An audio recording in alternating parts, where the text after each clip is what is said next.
बोलो जयकारा बोल मेरे श्री गुरु महाराज की जय। श्री परमहंस दयाल जी महाराज की जय।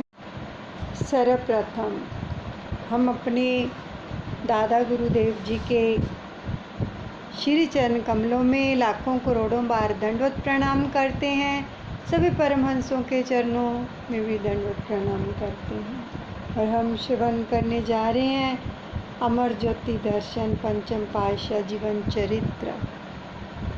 उससे पहले हम अपने श्री परमहंस दयाल दादा गुरुदेव जी से आशीष लेंगे, उनको प्रणाम करेंगे।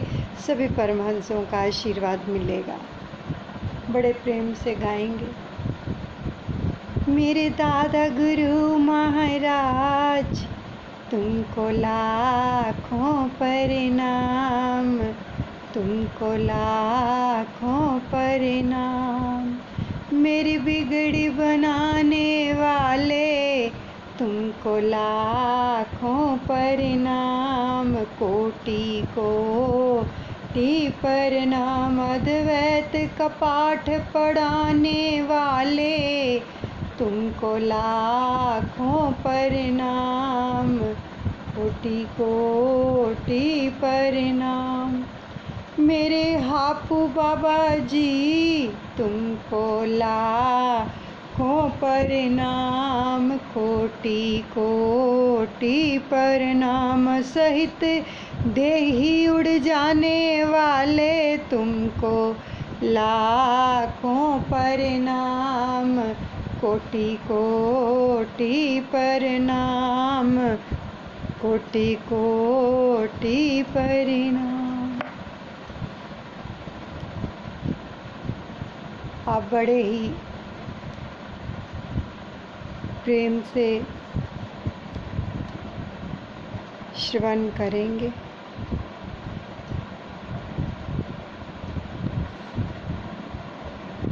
आँखों के बड़े ही प्रेम से श्रवण करेंगे, रसपान करेंगे। आँखों से सामने सुंदर दीदार हो रहे हैं, इनका रसपान कीजिए। और कानों से प्यारे वचनों का रसपान करेंगे और श्वासों के साथ शब्द का जाप चलता रहेगा। आगे का प्रसंग श्रवण कर रहे हैं। सुखधाम इंदौर। परम हितकारी परोपकारी श्री सतगुरु दाता दयाल जी ने श्री अनंतपुर से श्री प्रयागधाम के लंबे सफ़र में अपनी मौज से एक ऐसे स्थान की रचना करनी चाहिए जिससे आने जाने वाले गुरुमुखों को मार्ग में रहने की सुविधा प्राप्त हो सके और वहाँ आसपास के शहरों में रहने वाली संगत श्री दर्शन एवं सत्संग से लाभान्वित होकर आत्मिक लाभ प्राप्त कर सके। मानपुर स्थान पर एक छोटा आश्रम बना हुआ था और यह स्थान नगर से बाहर सुनसान में था। यहाँ पर श्री प्रयागधाम से आते व जाते समय गुरुमुखों की जो बस थी वह रात्रि समय ठहरती और भोजन बनाती।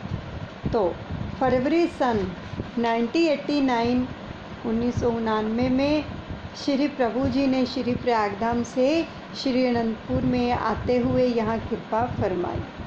तो इंदौर व अन्य आसपास वाले शहरों से काफ़ी मात्रा में संगत श्री दर्शन हेतु पहुँच गई। सायंकाल श्री दर्शन खुले और श्री वचन हुए।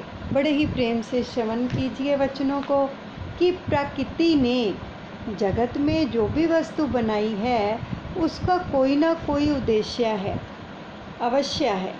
तो ऐसी कोई भी वस्तु संसार में ना होगी जो निरुद्देश्य हो, जड़ हो या चेतन।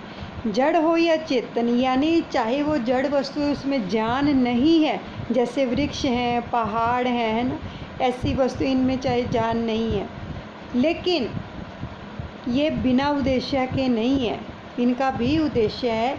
ये वचन फरमा रहे हैं प्रभु, संजीव वस्तुओं में भी और निर्जीव वस्तुओं में भी उद्देश्य के लिए ही प्रकृति ने बनाई है।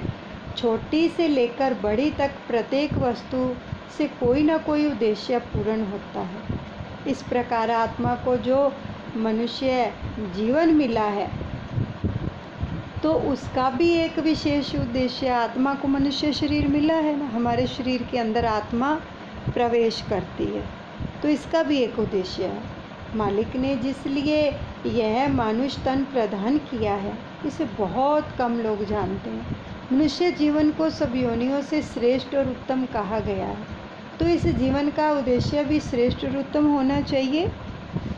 तो आम संसार यही समझता है कि यह मनुष्य तन प्रकृति ने हमें खाने पीने और इंद्रियों की कामनाओं की पूर्ति के लिए एक उपकरण दिया है, किंतु महापुरुषों, संतों और शास्त्रकारों के वचनों के अनुसार एवं उपदेशों से जो प्रमाण मिलते हैं उनसे स्पष्ट होता है कि मनुष्य जीवन का विशेष उद्देश्य यह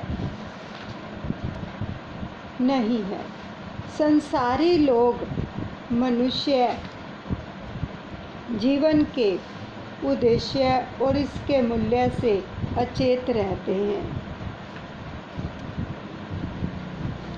माया के धोखे में फंसकर वे वास्तविकता को भूल जाते हैं। आम जीवों को प्रमाद, निद्रा से जगाने और जीवन के वास्तविक मूल्य को जतलाकर मनुष्य को उसके वास्तविक काम में लगाने के लिए महापुरुष संसार में आते हैं। वे अपने उपदेशों द्वारा समझाते हैं कि यह मनुष्य तन एक अमूल्य हीरा है।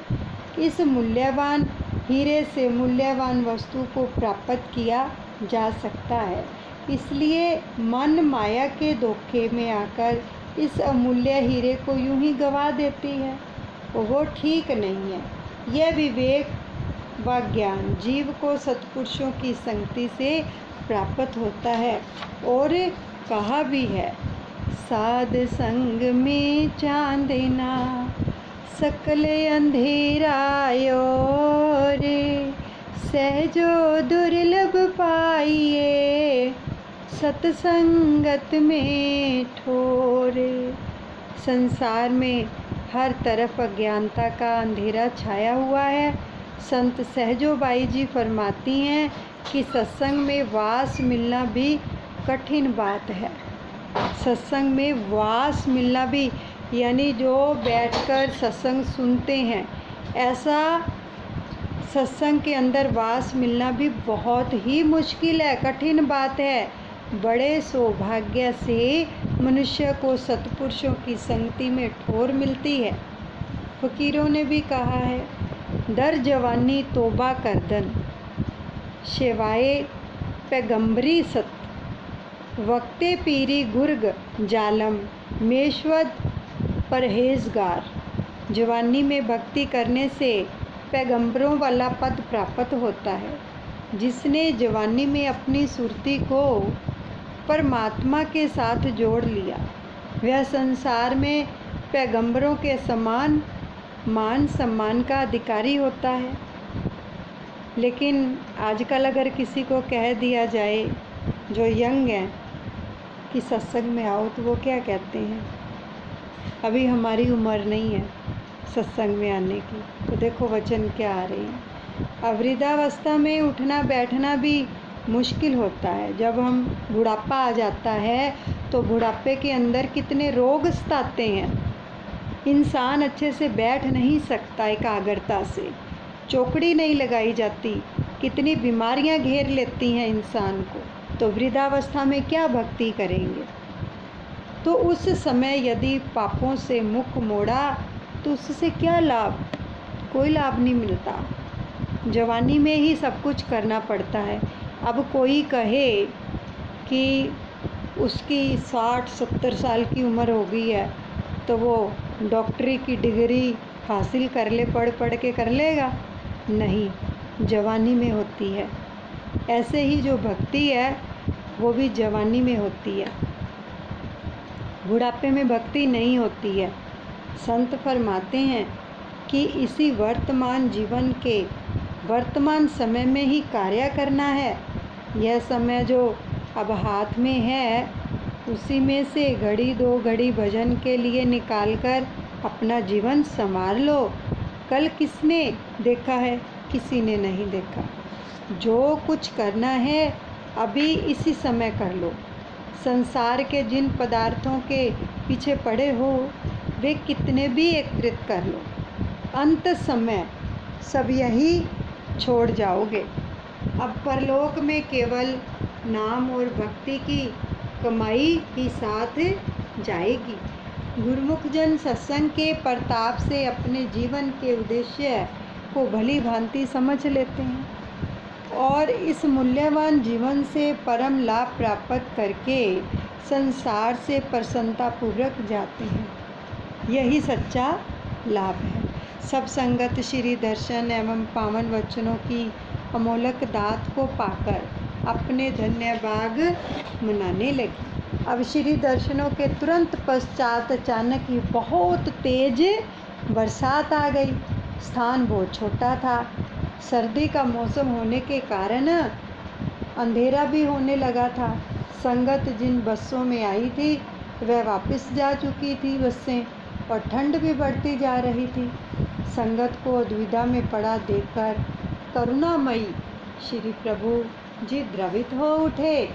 उसी समय श्री प्रभु जी की प्रबल मौज उठी कि इंदौर शहर में अपना एक बड़ा आश्रम होना चाहिए ताकि संगत को पूर्ण सुविधा मिल सके, तो उनके रहने का उचित प्रबंध भी हो सके। तो साथ में जो गुरुमुख बसों के द्वारा श्री अनंतपुर से श्री प्रयागधाम का सफ़र करते थे उनके लिए मार्ग में ठहरने का अपना स्थान मिल सके। कुछ भक्तों के जिम्मे यह सेवा लगाई गई कि आश्रम बनाने के लिए कोई अच्छा बड़ा प्लाट देखकर रखना ताकि संगत को पूर्ण सुविधा जो है मिल सके, तो उनके रहने का जो है उचित प्रबंध हो सके। साथ में जो गुरुमुख बसों के द्वारा श्री अनंतपुर से श्री प्रयागधाम का सफ़र करते थे उनके लिए मार्ग में ठहरने का अपना स्थान मिल सके। कुछ भक्तों के जिम्मे जो थी यह सेवा लगाई गई कि आश्रम बनाने के लिए कोई अच्छा बड़ा प्लाट देखकर रखना। निज भक्तों को सुख रूप बनाने सुख सागर श्री भगवान कृपा दृष्टि डार इंदौर में लीना अति विशाल स्थान कर सुखों की पावन वृष्टि मिटाया दुख का निशान सुखदायी इस पुण्य धरा का शुभ नाम रखा सुख धाम। महाप्रभु जी ने वहाँ से श्री अनंतपुर में कृपा फरमाकर नव संवत और वैशाखी का पर्व बड़ी धूमधाम से मनाया। हजारों की संख्या में संगतों ने आकर भक्ति और रूहानियत का लाभ उठाया। महापुरुष जिस काम का बीड़ा उठा लेते हैं उसे अपने दृढ़ संकल्प से अवश्य पूर्ण करते हैं। पर्व के पश्चात आपने पुनः श्री प्रयागधाम का कार्यक्रम बनाया और मार्ग में इंदौर रुके। वहाँ भक्तों ने कई स्थान दिखाए लेकिन आपको कोई भी जगह पसंद नहीं आई, तो आपने फरमाया आगे चलो। आगे मांगलिया रोड पर आए तो वहाँ कुछ व्यक्ति खड़े दिखाई दिए। उन्हें पास बुलाकर पूछा यहाँ कोई ज़मीन बिकाऊ है? तो उनमें से एक व्यक्ति ने कहा कि वह अपनी ज़मीन बेचना चाहता है। महाप्रभु जी ने तुरंत ही उसे अपनी कार में बिठा लिया। देखो उसके भाग्य, श्री कार में बिठा लिया। उसने कितने पुण्य कर्म किए होंगे। कोई सोच भी सकता है कि हम महाप्रभु की श्री कार में बैठेंगे? तो देखो उसको अपनी श्री कार में बिठा लिया। ये होते हैं दयालु भगवान। वहाँ से थोड़ी दूरी पर ही उसकी काफ़ी ज़मीन थी। उस स्थान को आश्रम के लिए उपयुक्त जानकर बात पक्की कर ली और यह सब काम इतनी शीघ्रता और सरलता से हो गया कि मानो प्रकृति ने सारी व्यवस्था पहले से ही कर रखी हो। अब महात्मा जो उन्होंने उस स्थान का निरीक्षण करके विनय की कि प्रभु यहाँ तो एक बूंद पानी की नहीं। तो महाप्रभु जी ने फरमाया पानी का प्रबंध तो बाद में हो जाएगा। मई मास सन 1989 में इस ज़मीन को खरीदकर महात्मा आत्म योगानंद जी ने इसकी रजिस्ट्री करवा दी। बस फिर क्या था, महाप्रभु जी ने सेवकों के लिए सेवा के अखुट भंडार खोल दिए। सेवा ही सेवकों के कल्याण का साधन है। अतः सेवकों के तो भाग्य जाग गए। आश्रम की रूपरेखा तैयार करवाकर श्री प्रभु जी ने महात्मा ज्ञान विचारानंद जी को शीघ्र अतिशीघ्र इस आश्रम का निर्माण कार्य आरंभ करने का आदेश दिया। स्वयं भी वहाँ 15-15 दिन ठहर कर सेवा करवाते, जबकि वहाँ रहने के लिए कोई स्थान नहीं बना हुआ था। तो आरंभ के दिनों में एक ही बस की सीटें हटाकर उसे कमरे का रूप दे दिया गया। बस में जो सीटें थी सब हटा दी और उसको एक कमरे का रूप दे दिया, और जिसमें त्रैलोकीनाथ भगवान विराजमान होते। सेवकों के रहने के लिए टेंटों का प्रबंध किया गया। देखो, महापुरुष हम जीवों के कल्याण के लिए, तीनों लोकों के मालिक, जिनके लिए सब कुछ न्यौछावर होता है, बढ़िया से बढ़िया, लेकिन वो अपने भक्तों के लिए कहाँ विराजमान हुए? बस के अंदर। सारी सीटें हटा दी गई और उसको एक कमरे का रूप दे दिया गया। कभी सोचा है अगर हमारे तुम्हारे जैसों को ऐसे रहना पड़ जाए तो क्या सोचेंगे? पता नहीं भगवान को कितने कितने उलाने देने शुरू कर देंगे कि हमारी परिस्थितियाँ कैसी आ गई हैं, पता नहीं क्या हो गया है। लेकिन भगवान को देखो क्या सिखा रहे हैं।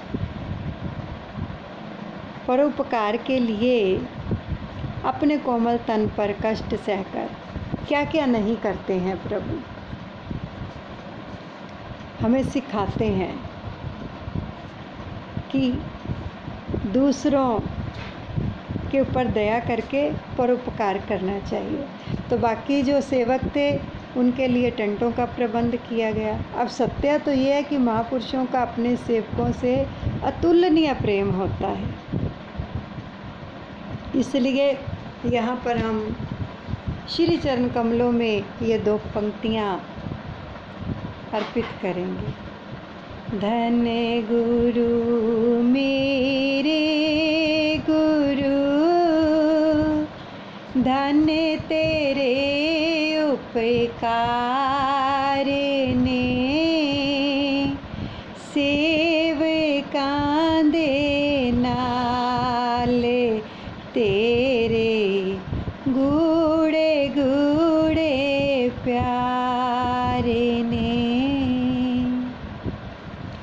वे सदैव अपने सुकोमल तन की परवाह किए बिना अनवर्त परमार्थ में संलग्न रहते हैं। कितना प्यार करते, कितने गूढ़े गूढ़े प्यार हैं अपने सेवकों के साथ, जिनके लिए इतना कष्ट सहते हैं प्रभु। परम संत श्री कबीर साहिब जी अपनी वाणी में महापुरुषों की परोपकारिता का वर्णन करते हुए कथन करते हैं।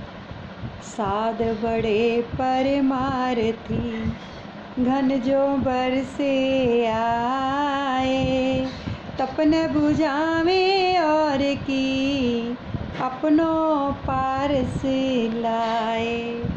यानी संत सत्पुरुष परमार्थी होते हैं, सदैव परोपकार में संलग्न रहते हैं। जिस प्रकार बादल परहित के लिए वर्षा के रूप में जल बरसाकर तपश को दूर करता है, मौसम में ठंडक का संचार करता है, इसी प्रकार संत जन जीव को माया व मोह की तपश से बचाकर नाम व भक्ति की अमोलक दात बख्शकर सच्चा सुख और शांति प्रदान करते हैं, उसके कष्ट क्लेशों को दूर करते हैं। श्री अनंतपुर से प्रेमी गुरुमुखों की बसें भरकर सेवा के लिए आती तथा इंदौर के प्रेमी भी हर्षोल्लास से सेवा में जुट जाते। अब उन दिनों महाप्रभु जी ने जो खुशियाँ और श्री दर्शनों की दिव्य दात व अनुपम लीलाएँ दिखाई, उसका जीवा से वर्णन नहीं किया जा सकता। एक छोटी सी झलक का एक दृश्य गुरुमुख जन स्वयं अनुभव करें। अब जो लीला हम श्रवण कर रहे हैं, इसको विजुलाइज भी करना है, ठीक है।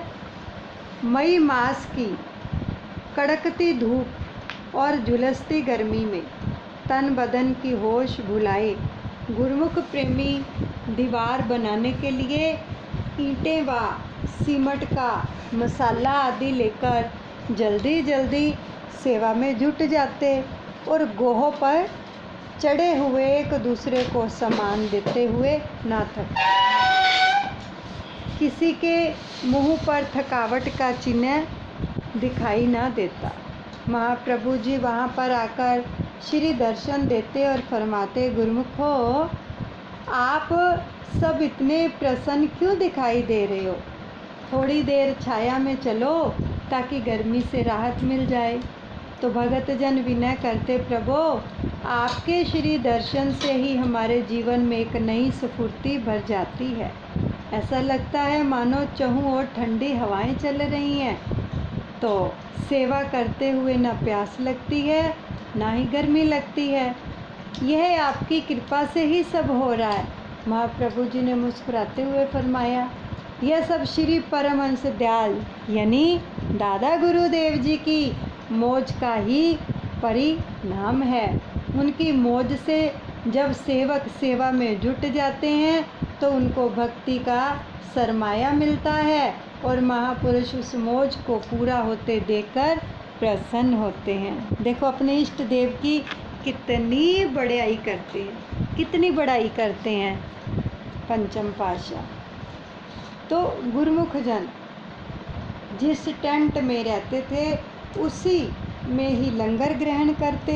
श्री सतगुरुदेव महाराज जी कभी कभी प्रातः समय या दोपहर के समय टेंट में आकर कुर्सी पर विराजमान हो जाते। देखो कितनी नज़दीकी होती तब टेंट में आकर जब कुर्सी पर विराजमान होते, कितनी नज़दीकी होगी उन गुरुमुखों को।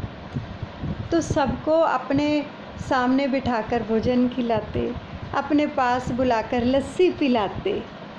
एक बार कुछ भक्तों ने मिलकर विनय की, प्रभु हम ये लस्सी दिन में 2-2 बार भी पीते हैं।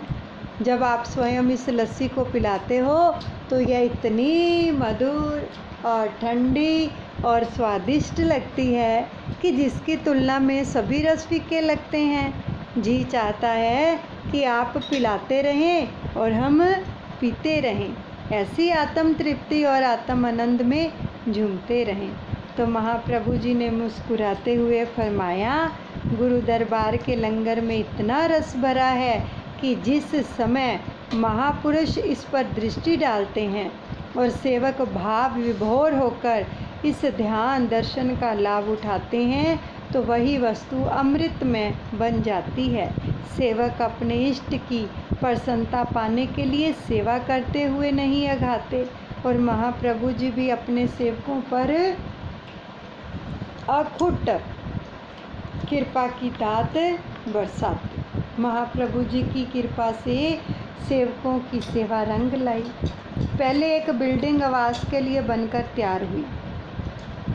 इस बिल्डिंग में एक कमरे में एक छोटा सा मंदिर बनाकर उसमें श्री परमहंस महान विभूतियों की दिव्य प्रतिमाओं को विराजमान करके श्री आरती पूजा का कार्यक्रम आरंभ किया गया और भाइयों के आवास के लिए भी एक बिल्डिंग तैयार करवाकर श्री सतगुरु दाता दयाल जी ने दिसंबर 1989 में श्री मंदिर की नींव का उद्घाटन किया। अब सेवा के अनुपम दृश्य, दिन रात सेवा में होश गंवाए हुए अनूठी खुशियों से सराबोर प्रेमी जनों के चेहरे श्री सतगुरु दाता दयाल जी का अपार स्नेह और कृपा की बरसात। इन सबको देखकर तो जैसे सभी देवी देवता भी मंत्र मुग्ध रह जाते। विश्वकर्मा भी श्री चरणों का जाकर बनने को आतुर रहता और अपने लिए सेवा की मांग करता ताकि वह भी इन अलौकिक एवं दिव्याति दिव्यतम खुशियों और लीलाओं का रसपान कर सके। अब श्री सतगुरुदेव भगवान श्री प्रयागधाम से श्री अनंतपुर के मार्ग में अक्टूबर 1990 में यानी 1990 में सुखधाम इंदौर में कृपा फरमाई।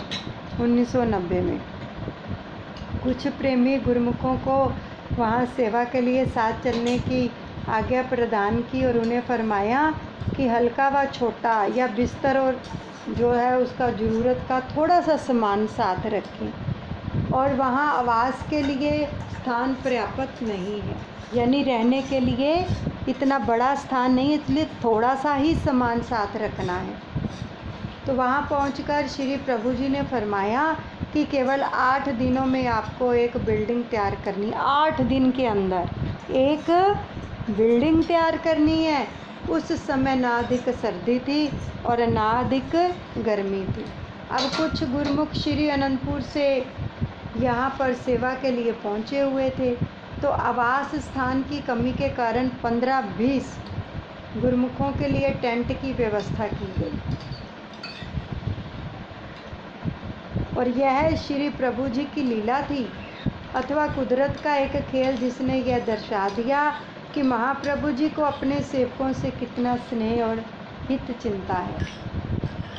कुदरत चाहे उनकी सेवा में विघ्न डालने के लिए कितने ही यत्न करे, लेकिन वह उन्हें एक पग भी पीछे नहीं हटा सकती। प्रथम दिन सेवा में संलग्न रहने के पश्चात रात्रि के समय मौसम ने ऐसी भयानक करवट बदली कि मानो पर्वतीय क्षेत्र में से बर्फीली हवा शीत लहर बनकर यहाँ पहुँच गई। गुरुमुख जन अपने हाथों को मसलते हुए परस्पर कहने लगे कि अभी थोड़ी ही देर में तो गर्माहट आ जाएगी, और वे भजन पर बैठ गए कि हाथों को मसला, क्योंकि शीत हवा चल रही थी तो काम नहीं होता है, सेवा नहीं होती है, तो सभी भजन पर बैठ गए। तो महाप्रभु जी को अपने कमरे में चैन कहाँ। आप अपने कक्ष से बाहर आ गए और टेंट के समीप पहुँचे कर फरमाया, यह ठंड तुम्हारी परीक्षा लेने के लिए आई है, घबराओ नहीं। जैसी ही यह आई है वैसे ही चली जाएगी। तो इस टेंट में बैठे हुए सभी गुरुमुखों को पास ही हाल के कमरे में ले गए और वहाँ बिछी हुई सब दरियों को तय करवाकर गद्दे बनाकर और ऊपर कंबल की तरह डालकर आराम करने के लिए फरमाया सबको कि आराम करो।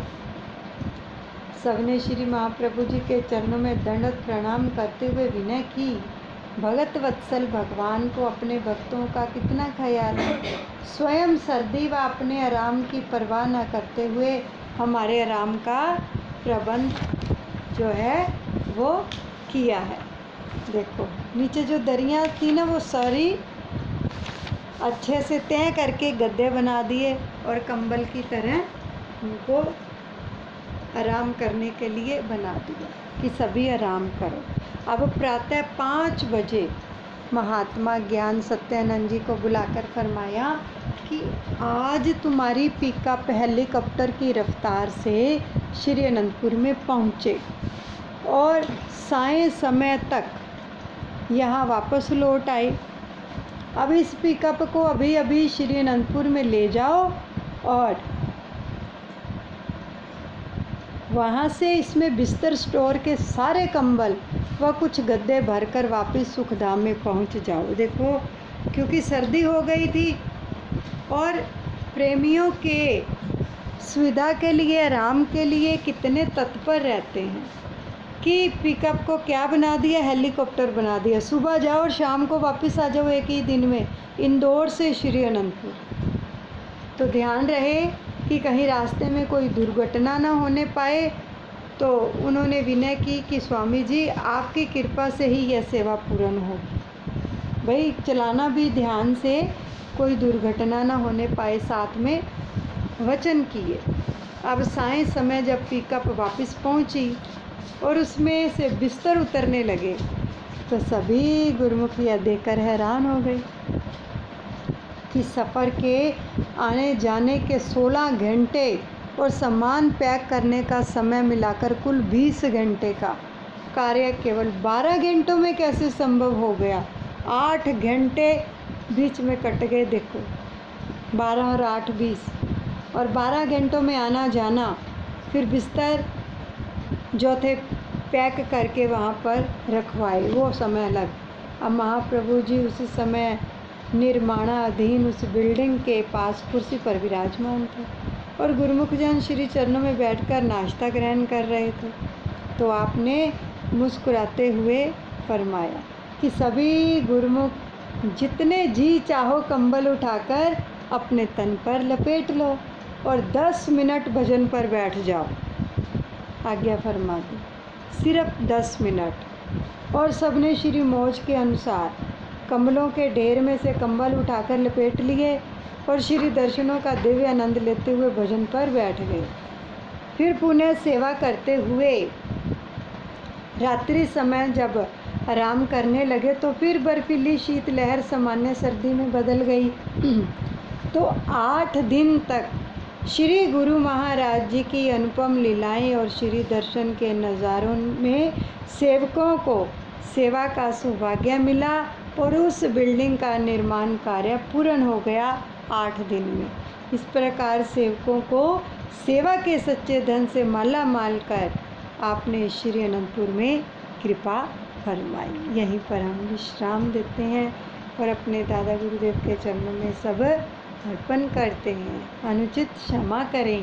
बोलो जयकारा बोल मेरे श्री गुरु महाराज की जय। श्री परमानंद